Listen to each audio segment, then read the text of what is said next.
জীবন, সেই শিক্ষা জীবন থেকে ওনার যে ধারাবাহিকতা, সেটার উপরে উনি তথ্যবহুল আলোকপাত করার জন্য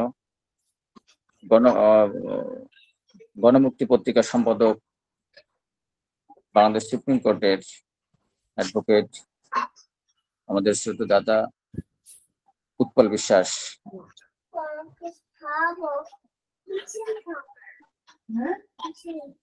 প্রয়াত কার্তিক চন্দ্র ঠাকুরের অবিনাশী স্মৃতির উদ্দেশ্যে নিবেদিত আজকের এই যে অনলাইন সভা, এই সভার আয়োজন করেছেন মতীয় সাহিত্য সমাজ বাংলাদেশ।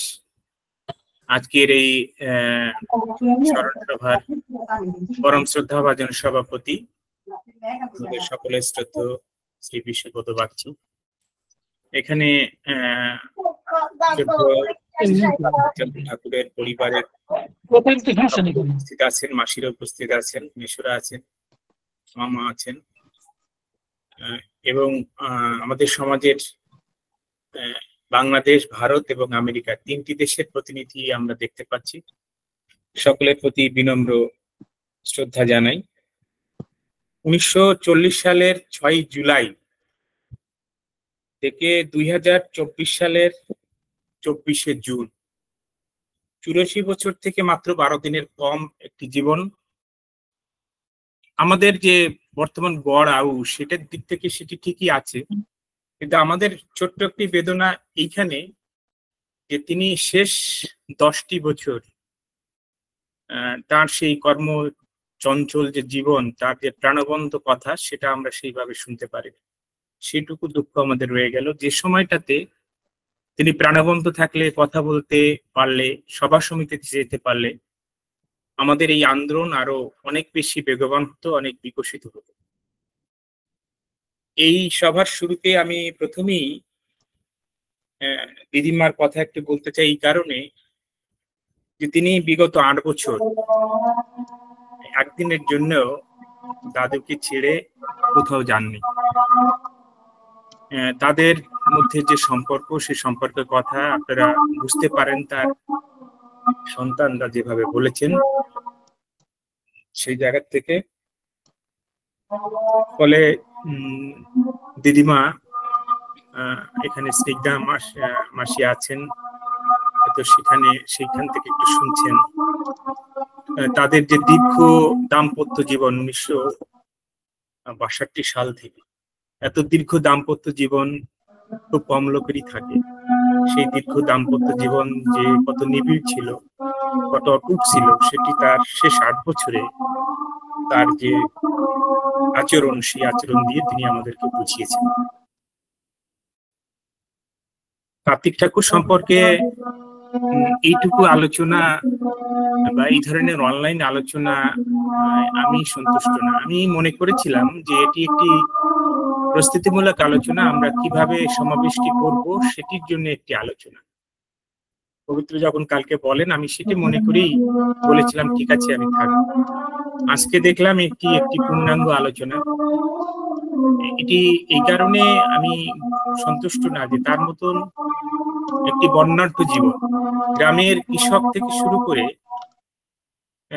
রাষ্ট্রের সর্বোচ্চ পর্যায়ের রাষ্ট্রপতি বা প্রধানমন্ত্রী যখনই যা ছিলেন বঙ্গবন্ধু, সেই জায়গা পর্যন্ত তার যাতায়াত ছিল। ঘরের কিষানি থেকে শুরু করে, গ্রামের একজন গৃহবধূ থেকে শুরু করে রাষ্ট্রের সর্বোচ্চ জায়গায় অবস্থান করতেন যে পরিবারটি, সেই পরিবারের একেবারে ঘরের মানুষটি বঙ্গমাতা শেখ ফজিলাতুন্নেসা কাছে যাবার অবাধ সুযোগ ছিল যে মানুষটির, সেই মানুষটির জীবনী আলোচনা করা এটি একেবারেই সহজ কোনো বিষয় না।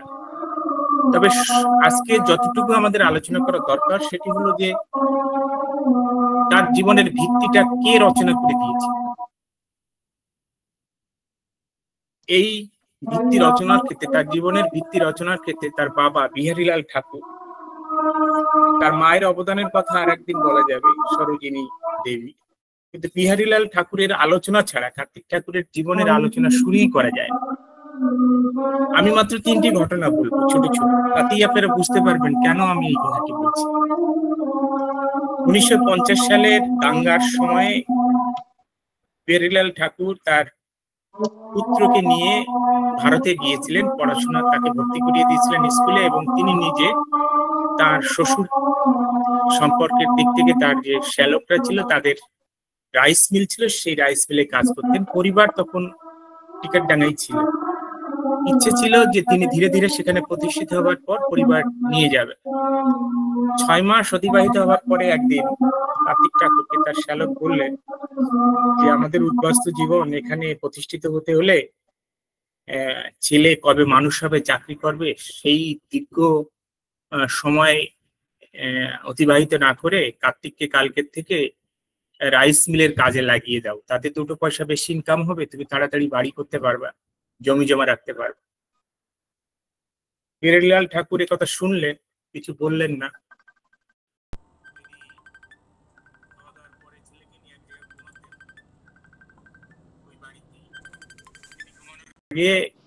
বললেন যে কার্তিক, কালকে সকালেই আমরা দেশে চলে যাব। কার্তিক ঠাকুর তখন 4-এ পড়ে, 10 বছর বয়স।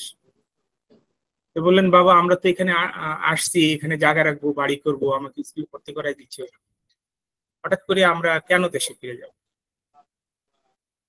বলো যে এখানে থাকলে তোমার পড়াশোনা হবে না, তোমার মামা আজকে আমাকে বলেছে যে কালকে থেকে তোমাকে রাইস মিলে নিয়ে যেতে, স্কুলে যেতে বারণ করেছে। আমি কোনো কিছুর বিনিময়ে তোমার পড়াশোনা বন্ধ করতে চাই না। তারপরের দিনই বিহারীলাল ঠাকুর তার ছেলেকে নিয়ে দেশে ফিরে আসলেন। 1950 সালের এই ঘটনা। সেখানে তখন থাকলে হয়তো কার্তিক ঠাকুর বড় ব্যবসায়ী হতে পারতেন। আজকের কার্তিক ঠাকুরকে আমরা পেতাম না। আজকের কার্তিক ঠাকুরকে আমরা পেলাম বিহারীলাল ঠাকুরের জন্য। সে কারণে আমি বিহারীলাল ঠাকুরকেও আজকে শ্রদ্ধা জানাচ্ছি। দ্বিতীয় ঘটনা 1954 সাল। তখন 309টি আসনের বিপরীতে 72টি আসন সংখ্যালঘুদের জন্য সংরক্ষণ ছিল, পৃথক নির্বাচন ছিল। তার মধ্যে 38টি আসন ছিল শিডিউল কাস্টের জন্য। মুর্শিদপুর কাশিনীর আসনটি শিডিউল কাস্টের জন্য রিজার্ভ ছিল। সেই আসনে বিখ্যাত 7 জন লোক প্রার্থী হয়েছে। তফসিলি ফেডারেশনের সাধারণ সম্পাদক কামিনী প্রসন্ন মজুমদার, শ্রীদাম মোড়াকান্দির শ্রীপতি প্রসন্ন ঠাকুর, প্রার্থী হয়েছেন ভবানী শঙ্কর বিশ্বাস, চৈতন্য বাবু, মুকুন্দলাল সরকার, তখন সবচেয়ে তরুণ প্রার্থী, মনোহর ঢালি, বিখ্যাত বাগ্মী, একেবারে বাড়ির কাজ দিয়ে 7 জন প্রার্থী। মাঝিরাতে মিলায় ওনাদের বাড়ি টিকেটডাঙ্গা এবং তারাইল বাসুরিয়া। সেই মিলাতে মিটিং হবে। মিটিং এর আগের দিন কার্তিক ঠাকুরের বাবা বিহারীলাল ঠাকুর গেলেন বনমালী বিশ্বাসের কাছে, বনমালী বাবুর কাছে, ওনার বংশের মিলার মাতব্বর, মিলার প্রধান। আলোচনা করলেন যে কাকু কালকে তো মিটিং, মিলায় তো আলোচনা হবে কাকে আমরা সমর্থন করব, আপনি কার কথা ভাবছেন? বিহারীলাল ঠাকুরের কাকা বললেন যে সবচেয়ে ভালো প্রার্থী হচ্ছে কামিনী প্রসন্ন মজুমদার, তিনি সত্যিকারের রাজনীতিবিদ, তফসিলি ফেডারেশনের সাধারণ সম্পাদক, সে নির্বাচিত হলে জাতির অনেক কল্যাণ হবে। বিহারীলাল ঠাকুর বললেন যে এটা আমাদের ভুল হবে। তার কাকু বললেন, কেন, তুমি অন্য কোনো কিছু ভাবছো? বিহারীলাল ঠাকুর বললেন, আজকে আমার মিলার একজন ছেলে প্রার্থী, মাঝিরাতি মিলার ছেলে ভবানী শঙ্কর বিশ্বাস প্রার্থী। আজকে যদি আমরা এই মিলার সন্তানকে সমর্থন না দেই, ভবিষ্যতে আমার কার্তিক যদি প্রার্থী হয়, তাহলে মিলাবাসীর কাছে কি বলে আমরা সমর্থন চাইব, কি বলে আমরা হাত পাতবো মিলাবাসীর কাছে? আপনারা ভাবেন, কার্তিক ঠাকুরের বয়স তখন 14 বছর। 14 বছর যে সন্তানের বয়স, সেই সন্তানের পিতা ভাবছেন তার সন্তান একদিন নির্বাচন করবে, পার্লামেন্টে যাবে, এবং তার পরিকল্পনা তিনি সেই সময় করছেন যে আজকে মিলার একজন সন্তানকে আমি সমর্থন না দিলে আমার সন্তান যখন প্রার্থী হবে তখন আমি মিলার কাছে কিভাবে সমর্থন চাইব। এই হচ্ছে বিহারীলাল ঠাকুর।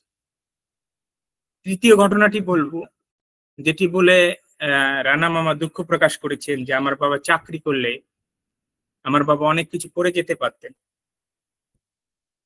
কার্তিক ঠাকুর চাকরিতে শুরু করেছিলেন, এমএ পাশ করার পরে রাজপাট হাই স্কুলের সহকারী প্রধান শিক্ষক হিসেবে কর্মজীবন শুরু করেছিলেন। প্রথম যে বেতন পেয়েছিলেন সেই বেতনের পরিপূর্ণ টাকা হাতে নিয়ে এসে বাড়ি এসে তার বাবার কাছে গেলেন, বিহারীলাল ঠাকুরের কাছে গেলেন,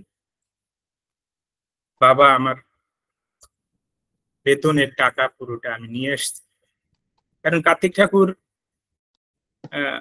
ছাত্র জীবনে বিয়ে করেছেন তার, সে যখন বাংলায় অনার্স পড়তো ঢাকা বিশ্ববিদ্যালয়ে, তখন তার মা অসুস্থ হয়ে পড়ে, ক্যান্সারে আক্রান্ত হন। মায়ের চিকিৎসা করতে গিয়ে তার বেশ সময় চলে যায়, ছাত্রত্ব চলে যায়।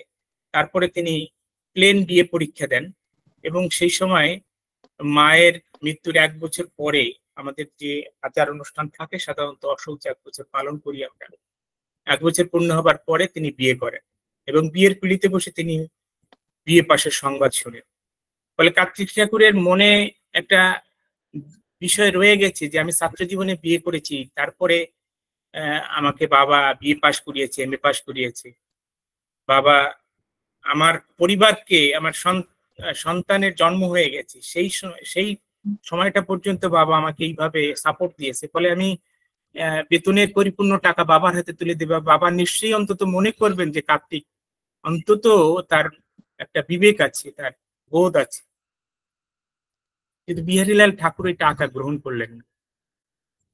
বিহারীলাল ঠাকুর বললেন, তোমার চাকরির টাকা দিয়ে সংসার চালানোর জন্য আমি তোমাকে পড়াশোনা করাইনি, আমি তোমাকে এমএ পাস করাই। কার্তিক ঠাকুর থতমত খেয়ে গেলেন বাবার এই গম্ভীর স্বর শুনে। খুব বিনীত ভাবে বললেন, তাহলে বাবা আমি কি করব? বিহারীলাল ঠাকুর বললেন যে আমার এলাকার লোক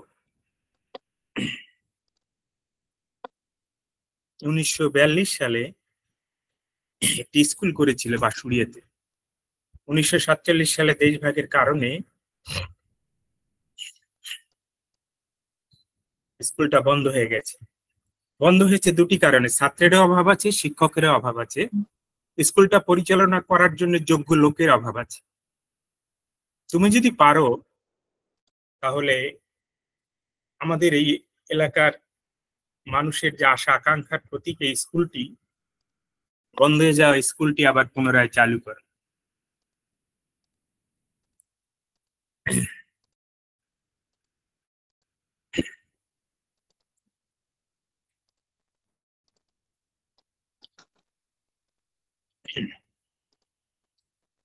কার্তিক ঠাকুর পরের দিন রাজপাট হাই স্কুলে গিয়ে রেজিগনেশন লেটার দিয়ে বাড়ি আসলেন এবং এলাকার লোক ডেকে স্কুল শুরু করলেন। সেই স্কুল এখন সগৌরবে দাঁড়িয়ে আছে, আপনারা গেলে দেখতে পাবেন। এই 3টি ঘটনা প্রমাণ করে যে কার্তিক ঠাকুর যে জীবন যাপন করেছেন, যে জীবনের জন্য আমাদের অনেকেরই হয়তো ছোটখাটো দুঃখ বোধ আছে, তার জীবন সার্থক কিনা, তিনি ভুল করেছেন কিনা, সমগ্র জীবনকে সমাজের জন্য উৎসর্গ করে, সমাজের হিতের জন্য, মঙ্গলের জন্য, কল্যাণের জন্য সমগ্র জীবনকে উৎসর্গ করে তার কতটুকু ভুল হয়েছে বা ঠিক হয়েছে সেটুকু আমরা চুলচেরা যে বিচার বিশ্লেষণ করতে বসি, সেই সময়টাতে এই তথ্যগুলো আমাদের জানা দরকার। কার্তিক ঠাকুর যে নিজেকে সম্পূর্ণরূপে সমাজের জন্য উৎসর্গ করেছিলেন সেটা তিনি খুব সগর্বে বলতেন। এই ক্ষেত্রে আরেকটি অনুপ্রেরণার জায়গা তিনি সবসময় স্মরণ করতেন। তিনি বলতেন, আমি তাকে দাদু বললেও তিনি আমার জ্যাঠামশাইকে দাদাই বলতেন, বীরেন বিশ্বাস। তিনি সবসময় বলতেন যে বীরেনদা সবসময় বলেছি, আমার ছাত্র জীবন থেকে আমি শুনে এসেছি। বীরেনদা বলতো আমাদের সমাজের জন্য শিক্ষিত বেকার যুবক দরকার, কথাটা খুব সিগনিফিকেন্ট।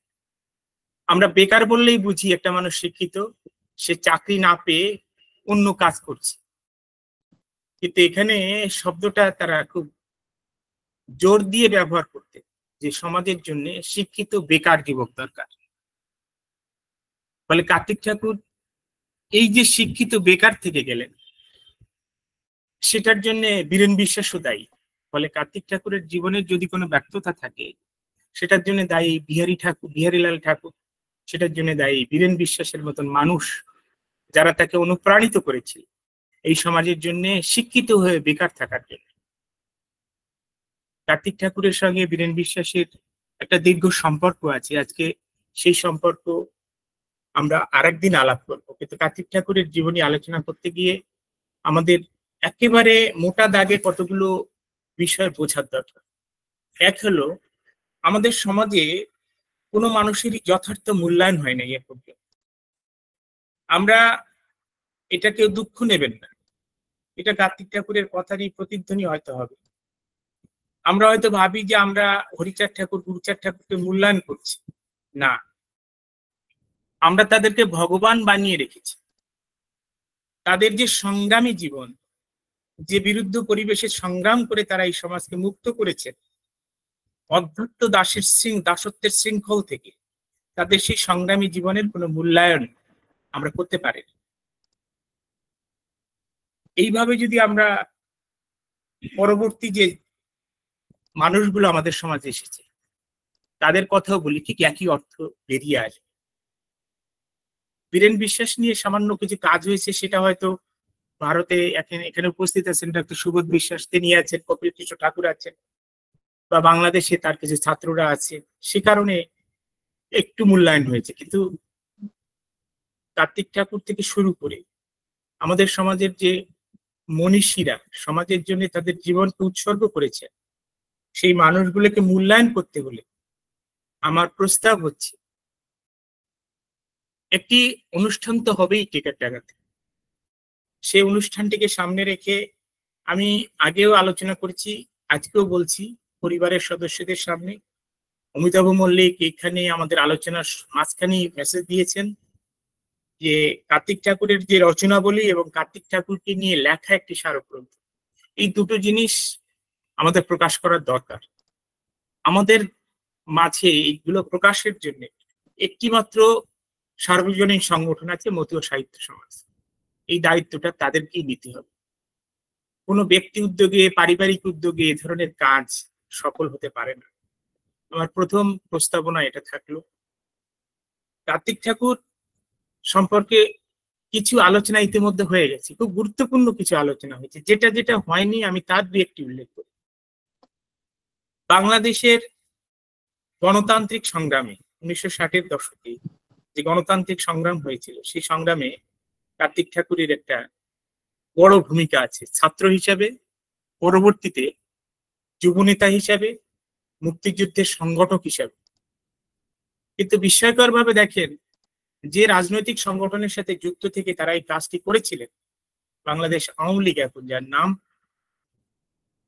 পাকিস্তান আমলে একটু অন্যভাবে ছিল নাম, সেই বাংলাদেশ আওয়ামী লীগের 6 দফা কে জনগণের মাঝখানে প্রচার করতে গিয়ে তারা আমাকে গল্পের মতন বলতে যে আমি আর বীরেন্দা, আমাদের দায়িত্ব ছিল এই 6 দফা মানুষকে বুঝানো, কারণ তখন শিডিউল কাস্ট ফেডারেশনের একটা প্রভাব ছিল আমাদের সমাজে। শিডিউল কাস্ট ফেডারেশন আবার মুসলিম লীগের সাথে তার রাজনৈতিক একটা সখ্যতা ছিল। ফলে সেই ব্যারিকেড ভেঙে জনগণকে 6 দফার পক্ষে নিয়ে আসার জন্য যে দায়িত্ব আমাদের ছিল, সেই দায়িত্ব পালন করতে গিয়ে একটা সময় মানুষ বুঝে গেছিল যে ওনারা 6 দফা বুঝাতে আসছে।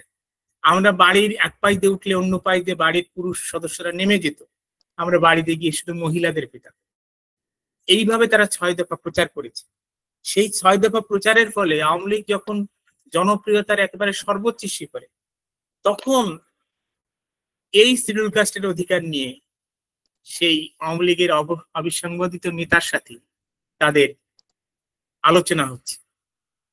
আলোচনায় 4 জন প্রতিনিধি তারা গিয়েছেন, সংখ্যালঘুরা মিটিং করে 4 জন প্রতিনিধি নির্বাচিত করেছে। একজন ভবেশ নন্দী, বীরেন বিশ্বাস, কার্তিক ঠাকুর, আর একজন নিয়ে আমাদের মানে বিতর্কের অবসান হয়নি, সেই জন্য নামটা বললাম না। এই 4 জন গিয়ে তারা বঙ্গবন্ধুর কাছে বলেছেন এই পিছিয়ে পড়া সম্প্রদায়ের অধিকারের কথা। সংক্ষেপে আমি বলছি যে বঙ্গবন্ধু শেষ পর্যন্ত বললেন, ঠিক আছে, তোরা যেটা বলছিস সেটা যদি সঠিক হয়, তোরা সেই জনপ্রিয়তা প্রমাণ করে আয়, নতুন একটা দল গঠন করে তোরা ইলেকশনে দাঁড়া, নির্বাচনে জিতে পার্লামেন্টে এসে বল। ওই রকম সময় ওই রকম একজন মানুষের এই চ্যালেঞ্জ গ্রহণ করেছিলেন এই সমস্ত মানুষ। কার্তিক ঠাকুরের বয়স তখন 29 বছর, নির্বাচন যখন করেন, যে বছর করেন সে বছর তার বয়স 30 বছর, কথা হচ্ছে 69 সালে। সেই সময় যদি এই বিদ্রোহ তারা না করতেন, তাহলে তারা অনায়াসে প্রাদেশিক পরিষদে মনোনয়ন পেতেন। এবং বঙ্গবন্ধু সেটি 7 বার জনসভায় দাঁড়িয়ে বলেছিলেন, অনেকের স্মৃতিচারণায় সে কথা উঠে এসেছে। কিন্তু তারা সেদিন ব্যক্তিগত লাভের চিন্তা যদি করতেন, আজকে যে হিসাব নিকাশ আমরা করি এখানে এমপি বা মন্ত্রী, সেটা তো কার্তিক ঠাকুর 30 বছর বয়সে হতে পারত। 1970 সালে আওয়ামী লীগের এই জোয়ারের সময় একটা দল, মাত্র 6 মাস আগে গঠিত একটি দলের মাত্র 30 বছর বয়সের একটি ছেলে প্রার্থী, আমার বয়স এখন 50, পবিত্ররও বয়স হয়তো 40 ছাড়িয়ে গেছে। কার্তিক ঠাকুরের বয়স ছিল 1970 সালে 30 বছর। সেই 30 বছর বয়সে তিনি নির্বাচন করে 31,000 ভোট পেয়েছিলেন, দ্বিতীয় স্থান অধিকার করেছেন। সেই সময় 31,000 ভোট পাওয়া মানে এখন 1.5 লাখ ভোট পাওয়ার সমান। এটা কত বড় মানে সাংগঠনিক ক্ষমতা থাকলে, কি ধরনের বাগ্মিতা থাকলে স্বাধীনতার এই উত্তাল তরঙ্গের মাঝখানে দাঁড়িয়ে এইসব কাজ তারা করতে পেরেছিলেন। এবং এই কাজ করার অর্থটা, এই উল্লেখ করার অর্থটা হচ্ছে তারা কত নির্লোভ ছিলেন সমাজের অধিকারের জন্য, তারা কতটা ত্যাগ স্বীকার করতে প্রস্তুত ছিলেন। 1971 সালের মুক্তিযুদ্ধে বীরেন বিশ্বাস, কার্তিক ঠাকুররা যাদেরকে মুক্তিযুদ্ধে যাবার জন্য উদ্বুদ্ধ করেছিলেন, এরকম মানুষ যারা ট্রেনিং নিয়েছিলেন, সেরকম যুবকের সংখ্যা 14,000। স্বাধীনতার ইতিহাসে এই অংশগুলো আমরা যদি সংযুক্ত করার উদ্যোগ না নেই, আমরা পিছিয়ে আছি কেন? যুগে যুগে আমাদের সমাজের লোক কি ঐতিহাসিক ভূমিকা পালন করেনি? করেছে, কিন্তু সেই ঐতিহাসিক ভূমিকাটা আমরা ঠিক মতন তুলে ধরতে পারিনি। তুলে ধরতে না পারার কারণে আমি টিকিটডাঙ্গা বসে সেদিনও বলেছি যে কার্তিক ঠাকুরের জীবনটাকে যদি আমরা লিখি তাহলে সেটা ইতিহাস হবে, আর যদি না লিখি তাহলে সেটা মিথ হবে। এবং মিথ অলরেডি একটা দুটো হয়ে গেছে। সেটা হচ্ছে যে মাসিরা আলোচনা করতেছিল, একটা রাইস মিল ছিল রাহুতর বাজারের কাছে, সেই রাইস মিলটা 96 সালে বেদখল করে ফেলে কিছু আওয়ামী লীগের কিছু লোভী মানুষ। এবং সেটা একটা সময় সেই রাইস মিলের সেই জায়গাটা কেনা ছিল না, বিশ্বাসের উপর তারা টাকা দিয়েছিলেন, যাদের কাছ থেকে নিয়েছিলেন রাইস মিলের জায়গাটা, সেই জায়গাটুকু রেস্টি ছিল না। কিন্তু ঠিক সেইটুকু জায়গা দেখা গেল একটি ঘটনায় পুড়ে ছাই হয়ে গেল। এইটা মাসিরা গল্প করতে করতে অনেক অভিশাপ দেয়। এই ধরনের কাহিনীগুলো হচ্ছে মিথ হয়। আমাদের সমাজের এই মনীষীরা কেন আমাদের কাছে ভগবান হয়ে গেছে, কি কঠিন সংগ্রাম তারা করেছে, সেই ইতিহাসটি ঠিক মতন লিখিত হয়নি বলেই আজকে তারা আমাদের কাছে মিথ। কার্তিক ঠাকুরও আমাদের কাছে মিথ হয়ে যায় যদি তার জীবনের ঘটনাবলী আমরা না লিখি, তার জীবনটাকে আমরা তুলে না ধরি, তার যে রচনাবলী সেটাকে আমরা প্রকাশ না করি। ফলে এই যে মানুষ, আমি 70 বা 69 তাদের বিদ্রোহের কথা বললাম, তার সেই বিদ্রোহের ধারাবাহিকতাই 1983 সালে আবার তিনি বিদ্রোহ করলেন।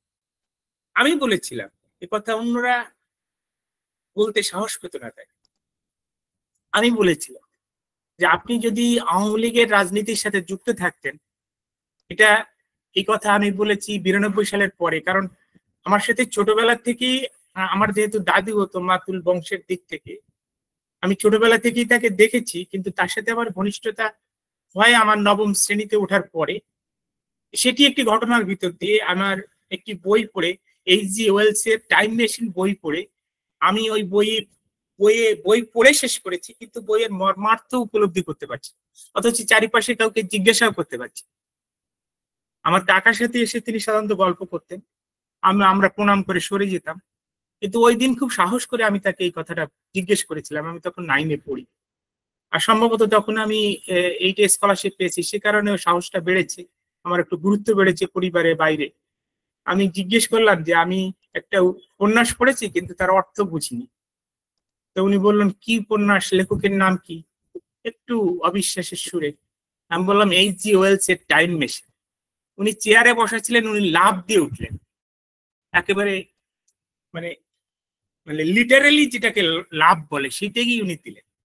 লাভ দিয়ে উঠে দাঁড়াই করলেন, বললেন যে তুমি এই উপন্যাস পড়ে শেষ করে ফেলেছো?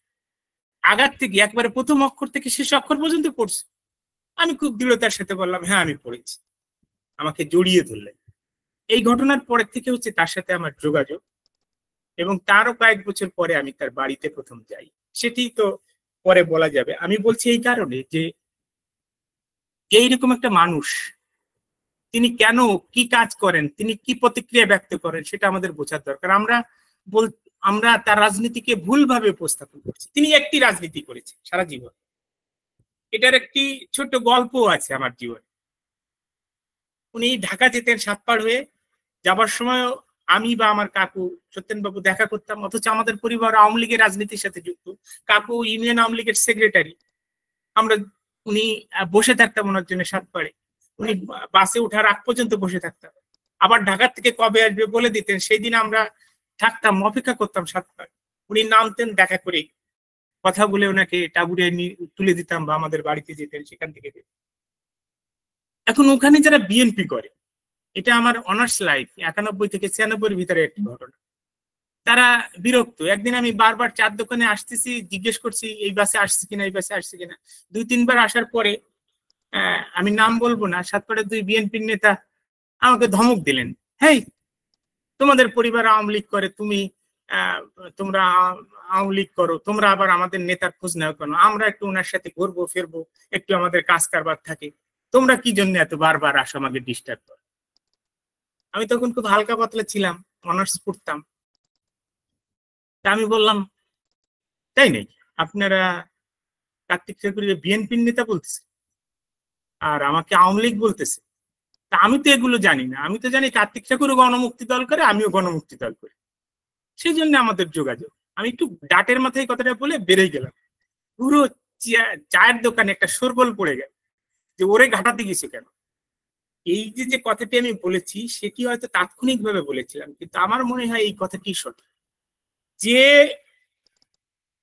বার্গেনিং করতে গিয়ে 1969 সালে জাতীয় গণমুক্তি দল গঠিত হয়েছিল, ঠিক সেই একই কথা 1980-র দশকে যখন আওয়ামী লীগের কাছে আবার উপস্থাপন করলেন কার্তিক, তখনই বিরোধটা তার শুরু হলো, এবং তখন তিনি বেরিয়ে এলেন 1930 সালে। তারপরের ঘটনা আপনারা জানেন, 1984 সালে এরশাদকে নিয়ে আসলেন ঠিক এই দাবিগুলো সামনে রেখে। শিডিউল কাস্টের স্টাইফেন, যেটা ব্রিটিশ আমলে 5 লক্ষ টাকা ছিল, যেটা পাকিস্তান আমলেও ছিল। পাকিস্তানের শিডিউল কাস্টের রিজার্ভেশনও ছিল চাকরিতে। পাকিস্তান আমলে 72 সালে নির্বাচনে তো 38টা চিফ রিজার্ভ ছিল। এই দাবিগুলো সামনে নিয়ে তার সাথে যুক্ত হলো পরিবর্তিত পরিস্থিতিতে পূর্ণব্রহ্ম শ্রী শ্রী হরিচাঁদ ঠাকুরের জন্মদিন ছুটি ঘোষণা করা। এই দাবিকে সামনে রেখে এবং সেই দাবি আদায় করলেন ওরাকান্দির সেই জনসভায়। একটা লেখকের জীবনে একটা উপন্যাস যেমন সেরা, সেটা লেখার পরে আর একটা উপন্যাস না লিখলেও সেই লেখক যেমন বেঁচে থাকে। বিভূতিভূষণের পথের পাঁচালী, এটা লেখার পরে বিভূতিভূষণ আর যদি কোনো উপন্যাস নাও লিখতো, মানিক বন্দ্যোপাধ্যায়ের পদ্মা নদীর মাঝি, এটা না লেখার পরে মানিক বন্দ্যোপাধ্যায় যদি আর কোনো উপন্যাস না লিখতো, কাজী নজরুল ইসলামের বিদ্রোহী কবিতা লেখার পর কাজী নজরুল ইসলাম যদি আর কিছু নাও লিখতো, তবুও তারা পৃথিবীতে বিখ্যাত হয়ে থাকতো। একটা মানুষের জীবনে, একটা রাজনীতিবিদের জীবনে সেরকম একটি ঘটনা, সে যে ঘটনাটি ঘটানোর পরে আর কোনো ঘটনা না ঘটলেও চলে। আমরা মনে করি কার্তিক ঠাকুরের জীবনে, কার্তিক ঠাকুর এই যে ওরাকান্দিতে একেবারে রাষ্ট্রের সর্বোচ্চ পদাধিকারীকে নিয়ে এসে এই যে স্বীকৃতি আদায় করলেন, হরিচাঁদ ঠাকুরের জন্মদিনকে ছুটি, সেই 5 লক্ষ টাকা যেটি ব্রিটিশ আমল থেকে ছিল, সেটি ওই জনসভায় সেটি ঘোষিত হয়। এবং আরেকটি ছিল তপশিলি কল্যাণ ট্রাস্ট, সেটি পরে আর এগোয়নি, সেই কাজটি কিছু দূর এগিয়েছিল। আমি তখন ছোট, এই জনসভায় কিন্তু আমি যাইনি, আমি এত ছোট বলে এগুলো তো আমার পরে শোনা। আমরা আমরা এখানে অনেকে আছে, আমরা তাদের কথা শুনবো। আমি শুধু এটুকু বলবো যে কার্তিক ঠাকুর 1979 সালে 12ই জানুয়ারি শ্রীরাম ওরাকান্দিতে মিটিং হচ্ছে, শ্রী শ্রী হরি গুরুচাঁদ মিশন। তখনও মতীয় শব্দটি যুক্ত হয়নি। তখন এই মিশনের দায়িত্বে ছিলেন শ্রী অংশুপতি ঠাকুর এবং পুরো পরিবার এই মিশন এর সাথে যুক্ত ছিলেন, সবাই এখানে পদাধিকারী ছিলেন, ছোট মা ছিলেন। সেই মিটিং এ আমরা দেখতে পাচ্ছি কার্তিক ঠাকুর হচ্ছে শ্রী শ্রী হরি গুরুচাঁদ মিশনের সাধারণ সম্পাদক। এই তথ্য জানার পরে আমি অনেককে জিজ্ঞাসা করেছিলাম যে আপনারা বলেন কে তখন সাধারণ সম্পাদক, কেউ বলতে পারে? কার্তিক ঠাকুরের বয়স তখন 39 বছর। এবং সেই মিটিং এর রেজুলেশনে লেখা আছে কার্তিক ঠাকুরের বক্তব্যের বিষয়বস্তু। তিনি বক্তব্যে মতুয়া ধর্ম যে একটি স্বতন্ত্র ধর্ম সেটি ব্যাখ্যা দিচ্ছেন। এখানে মেশো সুশীল বাবু একটু বলেছেন যে মতুয়া স্বতন্ত্র ধর্ম হলে আমাদের ক্ষতি হতে পারে, তাই নিয়ে তার সাথে তর্ক হচ্ছে তার শ্বশুরে। আমি বলেছি আমি ভাগ্যবান মানুষ, আমি এক্ষেত্রেও ভাগ্যবান। টিকিট ডাঙ্গার বাড়িতে বসে আমি সেই অল্প বয়সে, সেই অনার্স পড়াকালে আমি একদিন এই কথা তাকে জিজ্ঞাসা করেছিলাম, দাদু কি করে মতুয়া একটা ধর্ম, আলাদা ধর্ম কি করে হয়? আমরা তো সবাই প্রণাম করি, নমস্কার করি, আমার নাম উৎপল বিশ্বাস, আর একটা লোক বুঝবে কি করে আমি মতুয়া না হিন্দু?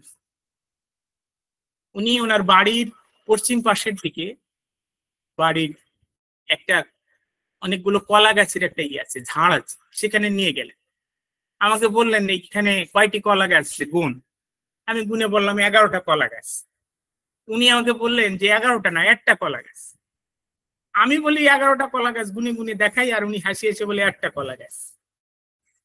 মানে আমি খুব রাগ হয়ে গেলাম। তারপরে উনি বললেন, আরে বলো, এই 11টা কলা গাছের মূল হচ্ছে একটা, বোগ হচ্ছে 11টা, বোগ।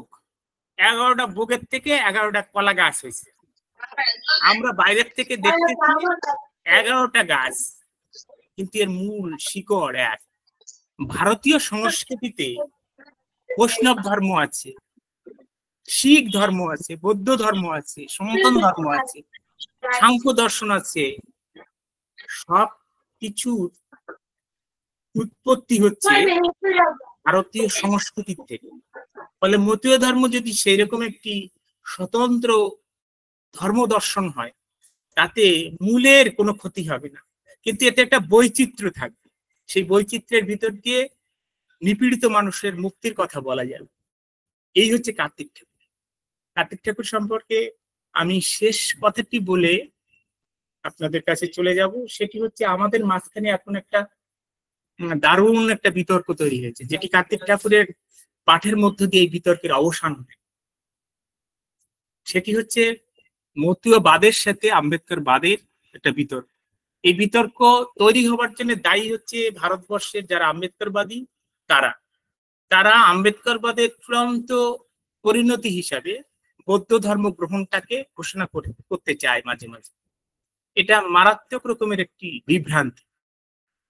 কারণ আম্বেদকর সারা জীবন যা চর্চা করেছে তার মধ্যে রাজনীতি আছে, সমাজনীতি আছে, অর্থনীতি আছে, রাষ্ট্র দর্শন আছে, সংবিধান আছে, নানা কিছু আছে। কিন্তু আম্বেদকর বর্ণবাদী সংস্কৃতিকে প্রত্যাখ্যান করার জন্য অন্য কোনো অবলম্বন না পেয়ে তিনি বৌদ্ধ ধর্মকে সংস্কার করে একটি নতুন ধর্ম দর্শন তৈরি করেছিলেন। সেটাকে বলা হয় নিও বুদ্ধিজম। এই নিও বুদ্ধিজম আর প্রচলিত বৌদ্ধ ধর্ম সম্পর্কে আমাদের যে ধারণা, তার মধ্যে একটা বিরাট পার্থক্য আছে। এবং কার্তিক ঠাকুর এটা বলতেন যে বৌদ্ধ ধর্মের যে সন্ন্যাস সেটি আমাদের যোগ্য না। আমরা সেই কারণে মতীয় ধর্মের যে গার্হস্থ্য প্রশস্ত ধর্ম সেইটার অনুসারী আমরা। ঠিক সেই কারণে বৌদ্ধ ধর্মের দুর্বলতার দিকগুলো চিহ্নিত করে তিনি মতীয় ধর্মের শক্তিশালী দিকগুলো আমাদেরকে বুঝাতেন। এবং আম্বেদকর নিজে যে বৌদ্ধ দর্শনের কথা বলেছিলেন সেটা কতখানি পার্থক্য সেটি একটি পরবর্তীকালে, এটি কার্তিক ঠাকুর আমাকে বলেনি, পরবর্তীকালে একটি ঘটনায় আমি বুঝতে পারি। সেটি হচ্ছে গৌতম বুদ্ধের সংসার ত্যাগ। এই ঘটনাটাকে যেভাবে বর্ণনা করা হয়, তিনি একদিন হঠাৎ করে সংসার ত্যাগ করলেন জরা, মৃত্যু, দুঃখ দেখে, এই ঘটনাটি তা না। এই ঘটনাটি হলো আম্বেদকর যেটি উদ্ধার করেছেন ঐতিহাসিকভাবে যেটি সত্য, সেটি হলো যে পাশাপাশি দুটো রাজ্যের সাথে জল নিয়ে বিরোধী যখন যুদ্ধ অবস্থা উপস্থিত, তখন রাজসভায় গৌতম বুদ্ধ বলেছিলেন যে যুদ্ধে এই বিরোধের মীমাংসা হবে না, এই বিরোধের মীমাংসা হবে শান্তি আলোচনার মধ্য দিয়ে। তিনি এই কথা কেন বলেছিলেন? সেই কারণে সেনাপতি, আমি সংক্ষেপে বলছি, সেনাপতি অনুরোধ করেছিলেন রাজা শুদ্ধোধনকে যে যুবরাজকে যদি এখন নির্বাসনে পাঠানো না হয় তাহলে যুব সমাজ যুদ্ধ বিমুখ হয়ে যাবে, আমরা যুদ্ধে হেরে যাব। তাকে নির্বাসনে পাঠানো হলো, যুদ্ধ হলো, রক্তক্ষয় হলো, ফসলহানি হলো, সম্পদহানি হলো, কিন্তু শেষ পর্যন্ত শান্তি আলোচনার মাধ্যমে সমাধান হলো। তখন যুদ্ধ শেষে যখন রাজদরবারে বসছে, শুদ্ধোধন তখন বলছে যে আমার সন্তান সেই তো ঠিক কথা বলেছে, এখানে হিংসা দিয়ে তো হিংসাকে জয় করা যায়, তাহলে এখন তার কাছে ক্ষমা চেয়ে তাকে ফিরিয়ে আনো। গৌতম বুদ্ধর কাছে আবার যখন গেল, তিনি বললেন না, একটি যুদ্ধের অবসান হয়েছে, কিন্তু ভারতবর্ষ তখন শত শত খণ্ড খণ্ড রাজ্যে বিভক্ত। সেই যুদ্ধের যদি অবসান ঘটাতে হয়, যদি হিংসার অবসান ঘটাতে হয়, তাহলে আমাকে আর রাজ দরবারে ফিরে গেলে হবে না, আমাকে এই হিংসার বিরুদ্ধে, এই হিংসার অবসানের জন্য আমাকে ক্রমাগত প্রচার চালাতে হবে। এই হচ্ছে আম্বেদকরের বুদ্ধ।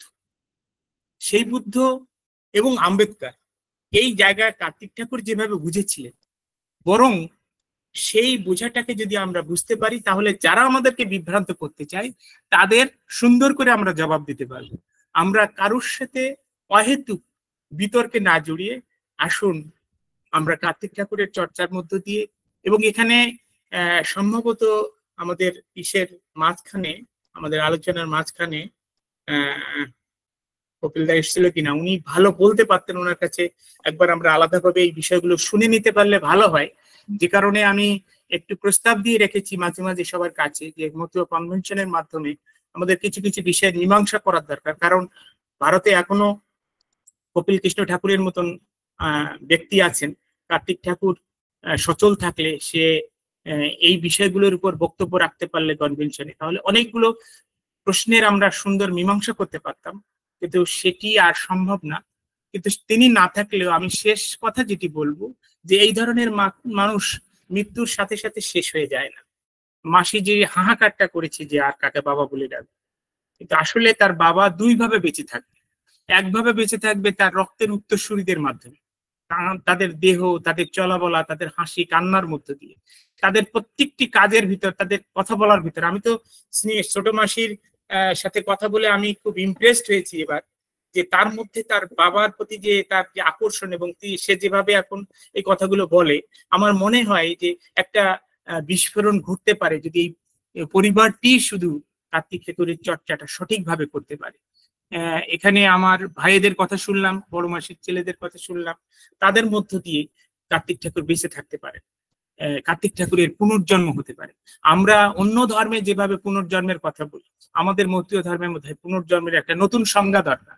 সেটি হচ্ছে এই যে তার যে রক্তের উত্তরসূরি এবং তার যে আদর্শের উত্তরসূরি, আমাদের মাঝে কার্তিক ঠাকুর বেঁচে থাকবেন। কার্তিক, এই যে কথাগুলো আমি এতক্ষণ ধরে বললাম, এই কথাগুলোর অনেক কথার মধ্য দিয়ে হয়তো কার্তিক ঠাকুর ধ্বনিত হয়েছে এখানে।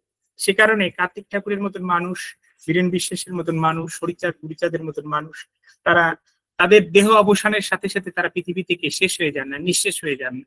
রবীন্দ্রনাথের ভাষায় শুধু ধুলি, শুধু ছাই, মূল্য তার কিছু নাই, মূল্য তারে কর সমর্পণ, স্পর্শে তার মানিক রতন। আমরা যদি কার্তিক ঠাকুরের প্রতি আমাদের মূল্য সমর্পণ করি, তার স্পর্শেই আমরা সকলে মানিক রতন হয়ে উঠবো। আজকের এই দিনে এই প্রত্যাশা করে, কার্তিক ঠাকুরের জন্মের মাত্র একদিন আগে এই আলোচনা সভায় কার্তিক ঠাকুরের সারা জীবন বলতেন যে মৃত্যু না, শ্মশান করতে দেখলে তিনি খুব প্রধান্বিত হয়ে কথা বলতেন আসো আসো আমরা জীবনের জয় গান গাই। কার্তিক ঠাকুরের একদিন পরে, আগামী দিনে কার্তিক ঠাকুরের জন্মদিবস, আসুন কার্তিক ঠাকুরকে নিয়ে আমরা জীবনের জয় গান গাই, তাহলেই সমাজ জেগে উঠবে এবং সমাজ তার কাঙ্ক্ষিত লক্ষ্যে পৌঁছাবে। সবাইকে আজকের এই দিনে কার্তিক ঠাকুরের অবিনাশী স্মৃতির উদ্দেশ্যে আমি আমার শ্রদ্ধা নিবেদনের সাথে সাথে সকলের প্রতি আমার শ্রদ্ধা জানিয়ে আমি আমার বক্তব্য শেষ করছি। সবাইকে বিনম্র শ্রদ্ধা এবং নমস্কার।